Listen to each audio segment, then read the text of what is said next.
أهلا وسهلا بيكم فيديو جديد من موبي فون لطريقة توصيل وتشغيل كل الساعات تبع براند هالو اللي هي بتبدأ بالجي اس. تمام.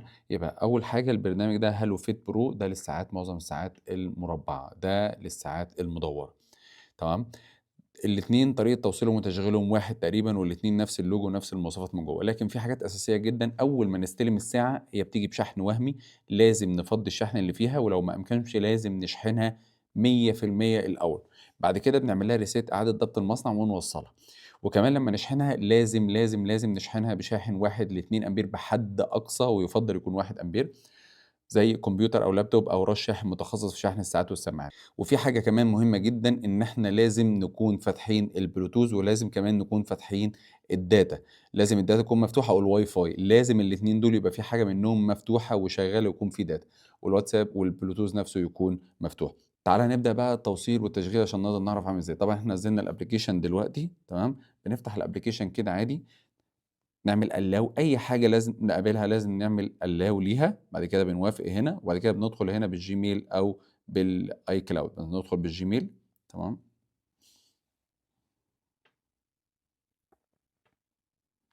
بعد كده متابعة، أي حاجة هنا نوافق عليها allow while using the application أثناء الاستخدام. بعد كده بنعمل هنا search على الساعة. طبعًا لمّا بنعمل هنا search على الساعة، طبعًا أنا عشان في ساعات هنا كتير جدًا، فأنا لازم أدخل الأول علشان أشوف اسم الساعة إيه. اسم الساعة طبعًا هنا الكود بتاعها اللي هو 9079، 9079. أعمل أول اتصال، وفي اتصال تاني بيتم مباشرةً. كده الاتصال تم معايا، كل الحاجات دي لازم أوافق عليها. تمام، كده تم الاتصال. بعد ما بيتم الاتصال كده، أتأكد طبعًا من هنا كده من الزرار ده إن البلوتوث ده كده بقى لونه أخضر. طيب، طبعًا بييجي لنا الupdate ده كده، لو أنا محتاج إن أنا أستمتع بالتحديثات الجديدة الموجودة على الapplication ممكن أعمل الupdate ده، وممكن أعمله في وقت تاني. ولازم أتأكد تمام التمام وأنا باعمله إن في داتا موجودة وWi-Fi موجود بشكل ثابت لحد ما يتم التحديث بشكل كامل، لأن بيقعد حوالي 25 دقيقة ل30 دقيقة، والساعة كمان لازم تكون شحن كامل علشان تقدر تعمل التحديث اللي موجود ده. تمام. طيب أنا هاعمل upgrade دلوقتي. طبعًا الupdate قعد معانا شوية كويسين جدًا، ممكن يقعد معاك ربع ساعة، تِلت ساعة، 25 دقيقة، المهم تكون محافظ إن في data ونت مستمرين بشكل كويس جدًا، والموبايل ما فصلش منك، علشان ما يعملش مشكلة في الupdate وتقدر تعيد الupdate من تاني. تمام. بنوصل بقى كده بتعمل reconnect. تمام. عشان الساعة تعمل لها connect من تاني. تمام. وبالشكل ده اتعمل لها connect وتمام التمام. طبعًا بتدخل هنا، في حاجة مهمة جدًا طبعًا، إن أنت بتدخل هنا كده لازم تفتح بقى الpermissions اللي موجودة عندك الخاصة بالأسماء عشان تظهر الأسماء اللي موجودة، دي نقطة برضه مهمة جدًا. تمام. وكمان بتدخل هنا برضه علشان الnotification والإشعارات لازم تبقى موافق على الحاجات دي عشان ييجي لك الإشعارات بتاعتها. ماشي.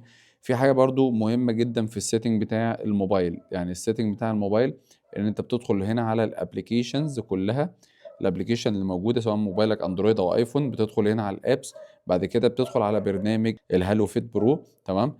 هنا بقى بتوافق على كل البرميشنز اللي موجوده دي. طبعا في اللوكيشن اللي موجود ده لازم تختار اولويز، لو عندك تختارها، لو مش عندك تختار وايل يوزنج ذا ابلكيشن. وبالشكل ده تكون الابديت والبرميشنز كلها موجوده معانا ومفتوحه تمام جدا. لازم تفتح برضو كل الحاجات اللي موجوده دي، نوتيفيكيشن، كل الحاجات دي كلها لازم تفتحها، وبالشكل ده تكون معاك تمام التمام الساعة. في نقطة كمان مهمة جدًا من الحاجات اللي بتفصل البلوتوث، إن ما يكونش في داتا مفتوحة، إن يكون البلوتوث مقفول، إن يكون البرنامج كده مش موجود في الخلفية، يعني لازم البرنامج كده يكون موجود في الخلفية، يعني أنا أسحب دي كده، لازم ألاقي البرنامج ما ينفعش إن أنا أسحبه بالشكل ده كده. تمام. ما ينفعش إن أنا أسحب البرنامج بالشكل أنا كده باقفله خالص، لازم يكون موجود عندي في الخلفية هنا كده. تمام. لازم نسبة الشحن نفسها تكون أعلى من 20% عشان يخلّي الاتصال يتم والمزايا كلّها تشتغل بشكل كامل جدًا. مدى البلوتوث نفسه بيكون من حوالي من 5 ل7 متر. كل الحاجات دي مهمة جدًا علشان تقدر يتم الاتصال بشكل دائم وبشكل كويس جدًا ومستقر. طبعًا بخصوص المزايا الجديدة زي إرسال الرسائل من خلال الواتساب، أنا باعمل إيه، باضغط هنا كده وباضغط، طبعًا هو لازم أقول اسم الأبلكيشن ولازم أقول اسم اللي مُرسل إليه الرسالة. يعني هنا هاضغط بالشكل ده كده وأفضل ضاغط، أرسل واتساب إلى محمد موبيفون. عامل إيه؟ أخبارك إيه؟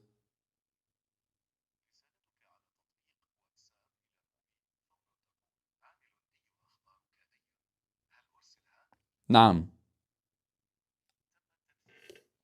تمام، بتتم بالشكل ده كده. بقول الاسم وبقول الاسم الابليكيشن نفسه بكل سهولة. يس، شكرا لكم.